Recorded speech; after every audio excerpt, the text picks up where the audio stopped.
All right, friends, we're back. Your favorite podcast show of the week. It's Location Weekly. It's episode number 571, and we're recording on May 31st. It is the last day of the month, and it is hot here in Toronto. We're like 39 Celsius, 102 Fahrenheit up here today. Might break some records. I don't know. What's going on with you, Abriana? Yeah, it's hot here too. Had a nice long weekend. We had Memorial Day here. So to all of those who have had family and friends who have served and paid the ultimate price, we recognized you and we were very grateful for the good weather and the extra long weekend as well. So yeah, just like hung out, recovered. I was at Programmatic IO the week before or throughout the week in Vegas. So, that just takes a toll on you. That trip from the East Coast. So it was great to see some old friends, meet some new friends in the industry, and it was pretty well attended. So it was nice just to kind of get out and do something somewhat normal. But yeah, back here in New York and just jumping back into it, getting caught up, but happy to be here. Anything new going on with you? Not really, just busy with work. I am going to be in your neck of the woods next week in New York for there's this Canadian Technology Accelerator program that Ground Level has been selected to be part of, working with the Canadian Consulate there in New York. So I'll be there for a few days to kind of kick it off and intensive. It runs throughout the whole summer into the fall. So looking forward to that and maybe seeing you in person. I know. It'll be good. We're overdue. Yeah, for sure. All right. Well, we've got some good stories this week. I'll let you kick us off. All right. Well, I love Trader Joe's. I don't know about you, but Trader Joe's is probably my like go-to. There's very few things that I have to go somewhere else for, like my coffee and maybe a couple, other items. But Trader Joe's is my go-to for shopping. And I think that they have such a good mission and they just have such good quality. And this story is really about, I think, their dedication to people and consumers as a whole. And they are partnering with MagnusCards. And we've talked about MagnusCards before and some of the work that they've done, but Trader Joe's is actually the first grocery store to partner with them. And Magnus Mode is actually an app that's focused on creating an inclusive and comfortable experience for consumers with neurodiverse abilities. So, this actually came about because the Trader Joe's, I guess, founder, CEO, has a brother with autism. And so, this hit really close to home. And so what Magnus Card does is it's like this app and it uses these applied behavior analysis. It's a clinically proven method of instruction for neurodiverse individuals. And it's basically like card decks that kind of walk them through certain processes. So you get step-by-step instructions, for example, like how to check out your items, the sensory experience in the store. It's really meant to like lessen the intensity and the anxiety of going to the store for individuals that, identify like this as neurodiverse. And so it gives them the independence and the confidence that they really need so that they can complete this type of everyday task that might be, even overwhelming for some of us who don't have this disability, if you will, or I don't even know if you consider it a disability. However, you're supposed to politically correctly say that. That's what I want to say. I think this is great. Like, I love just hearing about, we've been talking so much about creating services and building experiences for those who maybe have, perhaps have are seeing impaired or hearing impaired, and now we're talking about these neurodiverse individuals. So I think that it's amazing that all of these things are happening. I love these stories. And this is very true, obviously, to Trader Joe's mission, which is creating a positive and inclusive shopping experience for all consumers, no matter what their need is. So I think this is a great story. It's like a feel-good one, but it also makes a lot of sense. And I like the idea that they're taking this like science and data and they're combining it in an app and in a shopping experience to help consumers kind of guide through, this process. So I think it's awesome. What do you think? Yeah, I mean, echo everything you've just said. I mean, it's anytime you can take technology and apply it to doing something good or helping, people have a better experience, abled or not, or whatever the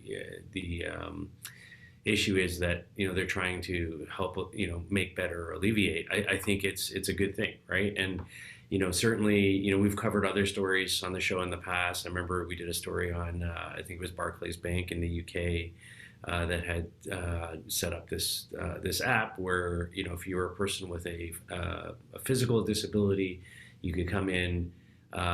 You were sort of self-identified through the app. The app would automatically send a notification as you broke the geofence and entered the building, to the staff to let them know, that you're identifying in that way, and then they could, basically have staff available to come and assist you directly, just based on that sort of presence detection piece. And I thought that was pretty cool at the time.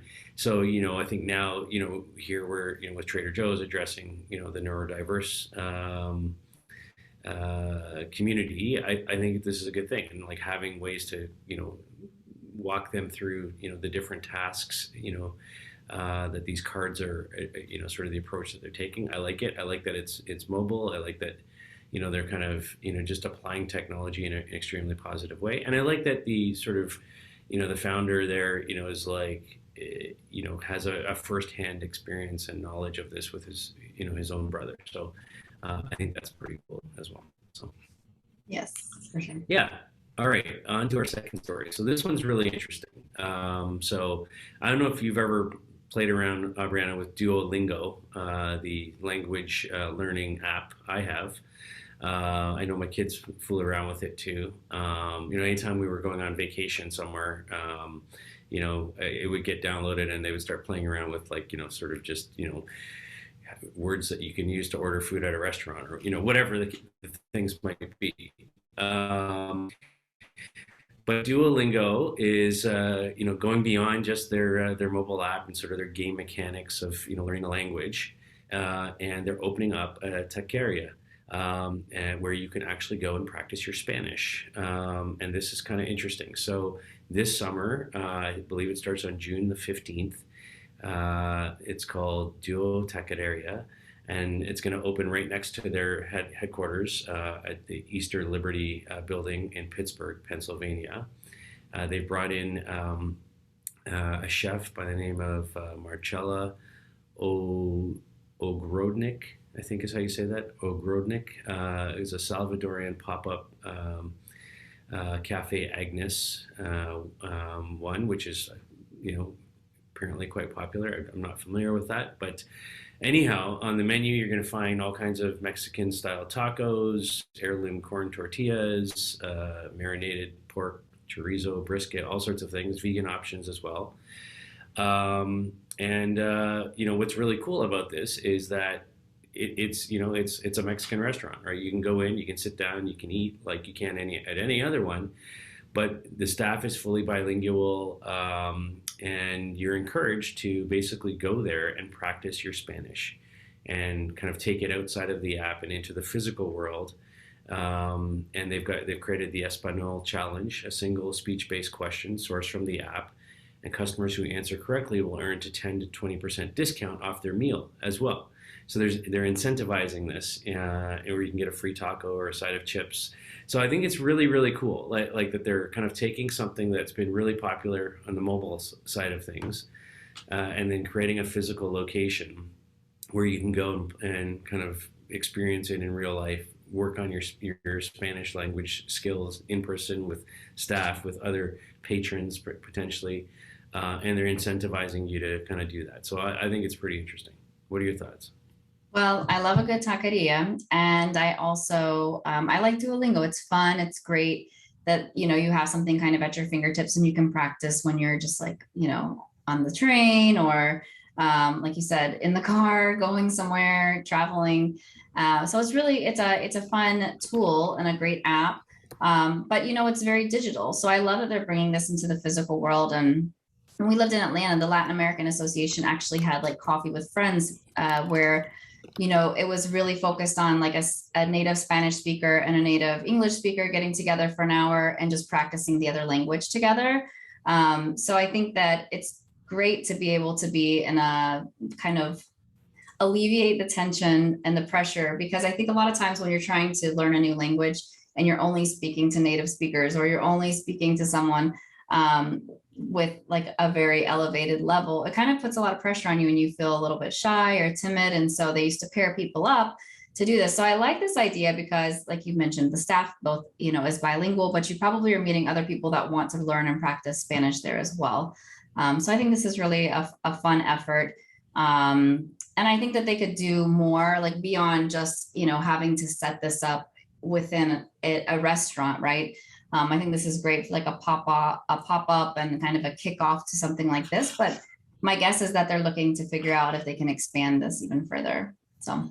Yeah, I mean, can you imagine like they just, take this out to, a whole bunch of pre-existing restaurants that they don't own and, potentially chains and other partnerships. I mean, it reminds me in some ways, like if you remember years and years ago, Angry Birds, like the game had partnered with McDonald's in China, and you could go in, and if you connected to the Wi-Fi network inside of the McDonald's, you couldn't download sort of new levels of the game that you couldn't get, unless you paid for them. But you could get them for free, if you were in the building at McDonald's. So, I think finding ways to connect the physical world and the digital world and create connections is always a good way to go. So. And gamifying learning, right? Is like always something that helps, I think, with like the sticky factor of it for sure. Mm-hmm. All right, so let's go over to something more location-based in India, a company called Transverse, which is a data and location analytics platform. And they are expanding to help optimize delivery operations for food tech companies, really focused on the consumer experience. So they noted that there's like two critical pieces to this industry. One is like the door level accuracy of the house address. So like when you're delivering somewhere, to save on time for navigation. And then the other part is the hyperlocal spatial analysis. So predicting the food demand for those items based on historical orders, customer personas that are in a given area. So they're looking at like real-time traffic, order preparation time. They want to make sure that they're delivering efficiency. They're also like, they're focused on a lot of these companies like Zomato, Swiggy, Blinkit, and they all have this like 10-minute delivery plan, right? So they're trying to deliver food within 10 minutes. And so with that type of a turnaround time, they have to be like very accurate, obviously. They also note that cloud kitchens, which is like that last mile delivery, is something that's really growing and making a huge impact in the industry, as well as the market size is very, very, it continues to expand. So 2020 global location analytics market size is anticipated to be 13.8 billion this year. And they're saying by 2025, they're expecting it to reach 26.7 billion. So basically doubling in size, which is amazing. So, I think this is important, right? Especially when you're in like more of an urban and dense area, getting food to the accurate location, getting it there quickly can be a challenge. I know that even here in Metro New York, like we've got, it takes like an hour to get food anywhere, any delivery that you get. So anything that you can do to kind of speed up that service, as well as be more accurate and using kind of that AI piece, right, to help predict customer buying behavior is amazing. So I like that differentiation a little bit from kind of some of what maybe the other delivery companies are doing and how that can that piece can help, because I haven't heard of the prediction piece before. I'm not saying that others are not doing it, but I like that key piece here that they're talking about. So, I think that could play a really important role in completing the delivery and just making things a better customer experience. So I like it. Yeah. I mean, Transserve, check them out. Yeah, I think it's very interesting, and especially in a market like India, where you have, sort of an emergence of these types of food delivery services exploding right now. And I think two aspects for me that are interesting. One is when you think overall about the concept of cloud kitchens, which are happening everywhere in every market right now, and even virtual brands, virtual food brands, that are related to that. I think it's one of those things about, calculating time to, last mile delivery and optimizing routes and optimizing, delivery pickups is interesting, because often what you'll see is now is that, especially if it's a cloud kitchen type of environment, they're making food for, like, let's say 10, 20 different, brands from one kitchen.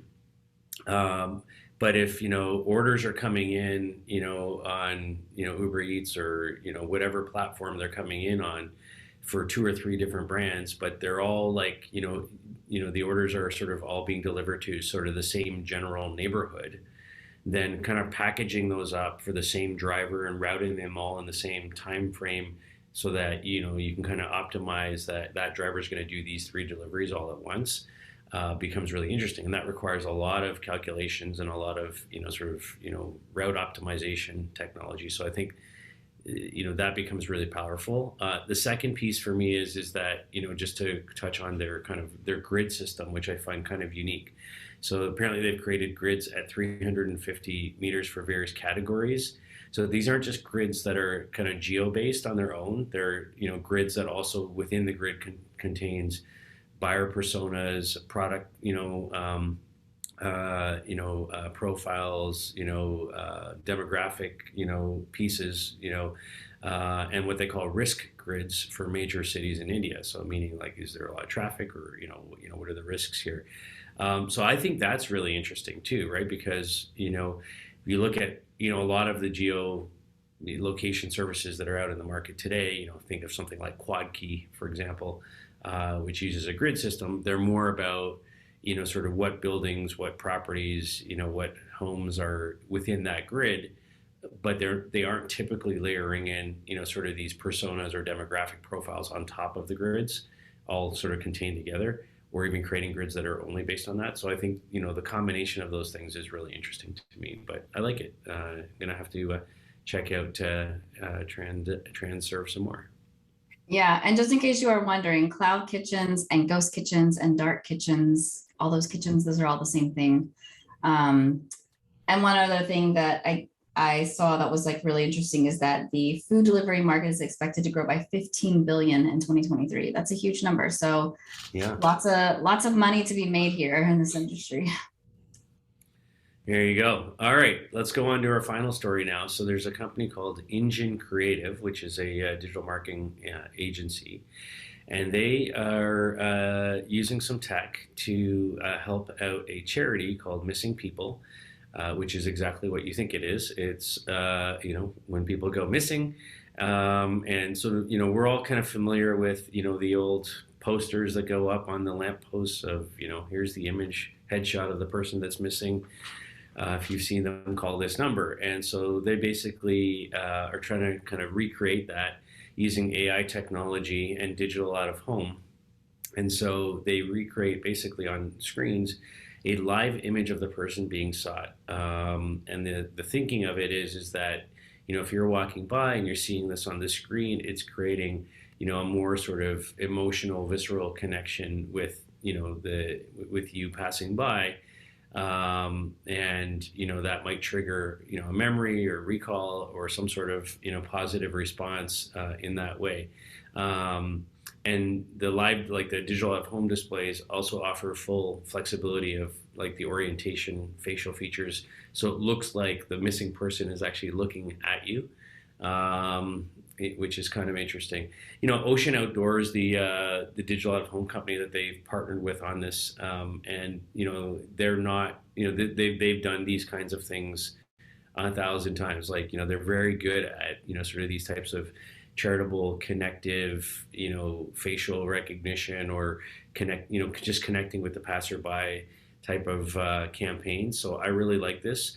And they're estimated, so this is in the UK, by the way, if I didn't say that, that 70,000 children and young people go missing each year in the UK. So this is, a huge problem, and, just a new, different way to kind of, address, missing people through digital out of home. What are your thoughts? Yeah, it's interesting. So there was this filter recently on either Instagram or Snapchat that my husband was showing me that basically creates this live feature as well out of an image. So it kind of shows that you're looking around, and it gives you like a little bit more of a realistic view than just like that kind of, flat image. So I think it does have more of a connection factor. And what's interesting is that it is established on behavioral science. They noted that, people are more likely to act when they can like empathize with someone who's like being, being looked for. And so I think that that's like really cool how they're going back to the science. And, this brought up, it reminded me that I was reading about how like the kids on the milk cartons that they used to do, they stopped that a while ago, but Yeah.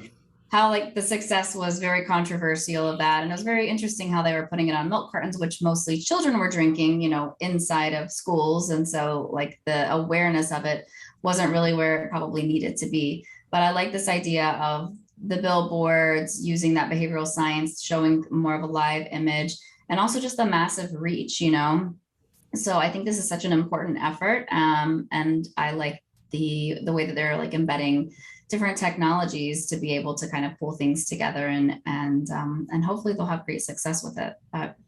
It's awesome. Yeah, I don't know if they do this where you are, Ariana, but here in Canada, like, or at least in Ontario, when somebody goes missing, after whatever the number of required days they've been missing, they send out a broadcast SMS across all the carrier networks here, and like an Amber Alert type of thing, with the info. So, yeah. We get Amber Alerts. I haven't seen anything else, honestly. They probably could do a much better job at that here, it seems. But I mean, and that's across all of the US, not just New York specific, but yeah. So great. Lots of opportunities. Well, that's it. That's our show for this week. 4 great, interesting stories. Thank you, everybody, for listening and watching. We appreciate your time. Please reach out if you have story ideas for us. And we'll be back next week with another show. Have a great week, everybody. Bye.